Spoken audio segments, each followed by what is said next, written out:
en philosophie, lorsqu'un sujet est donné, nous sommes invités à faire une analyse de ce sujet et à discuter ce sujet, à faire une synthèse, une conclusion.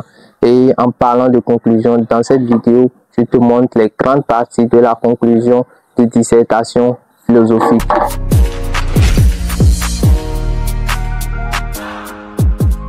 La première partie de la conclusion est le bilan des idées qui ont été développées dans le corps du devoir. Et je vous rappelle, comme je le dis toujours et comme je l'ai dit dans mes précédentes vidéos, lorsqu'un sujet de dissertation est donné, nous sommes amenés à confronter deux idées.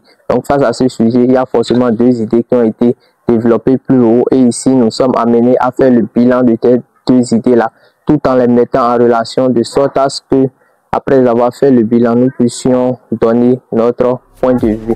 Notre point de vue qui est la seconde partie de la conclusion. Concernant le point de vue, ici, il va falloir donner tout simplement son point de vue pour essayer de résoudre, si c'est une question qui a été posée comme sujet, essayer d'apporter une solution face à cette question-là. Alors revenons au sujet, peut-on connaître autre que soi-même?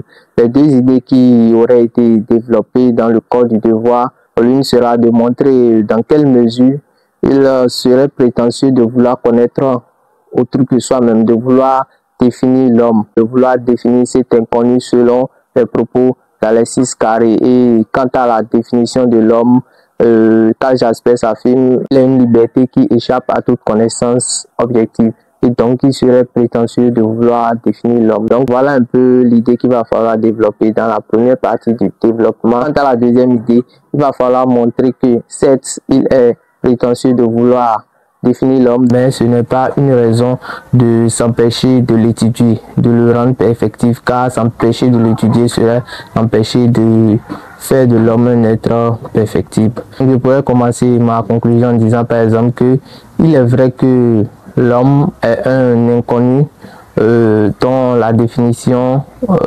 reste complexe et donc il serait prétentieux de vouloir connaître autre que soi-même, car la définition de l'homme est partielle, partiale et superficielle. Cependant, cela ne devrait pas être une raison de s'empêcher de l'étudier. Donc voilà la première partie, j'ai fait le bilan des deux idées et maintenant après cela, je donne mon point de vue par rapport à ces deux idées.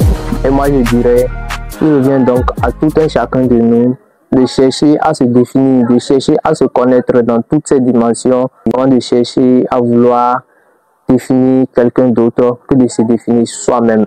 Et là, je rejoins Socrate avec le fameux « connais-toi toi-même ».